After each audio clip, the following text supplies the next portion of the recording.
Shumë interesant. Kemi qenë para shumë vitesh ishim në Tiranë me një mik timin, edhe kur shkova atje me autobus dhe ai ishte hera parë që vjen në Tiranë dhe ishte shumë interesant. Edhe kur zbrit aty ishim studentë. Kuptohet, njëri kur student i e pa punë, i e do marrë vesh me studimin, me libra. Edhe ai filloi mu pren gust, ç'a do bëjmë ta tash, se s'kem ku flen, s'kem ushqim, s'kem këto.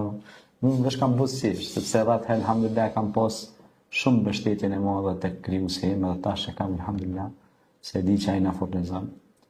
Dhe më tha, ç'a do bëjmë tash? Mos u mërzit tash. Sa minuta don t'i jap afat tash? Që na vjen zgjidhja. Tash 10 minuta i ke bën.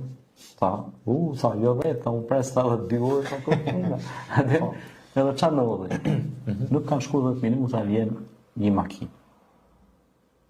Përshëndetje, thash besnik, mirë se erdha. Selam aleikum, tha, mirë se gjetëm. Erdha. A keni hangër, tha, keni pi.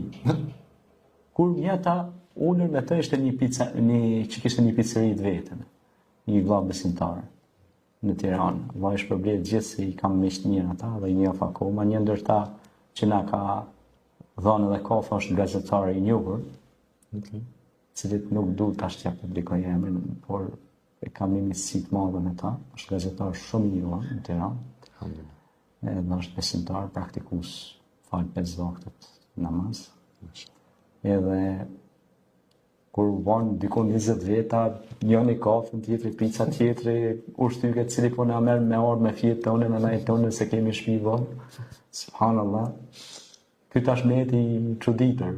Ç'ashtu ndodh, thash kështu tha më burr, thash po shiko thash. Zoti thash i ndihmon udhëtarit. Dhe pa prit pa kujtu thash sepse ti je në udhtim.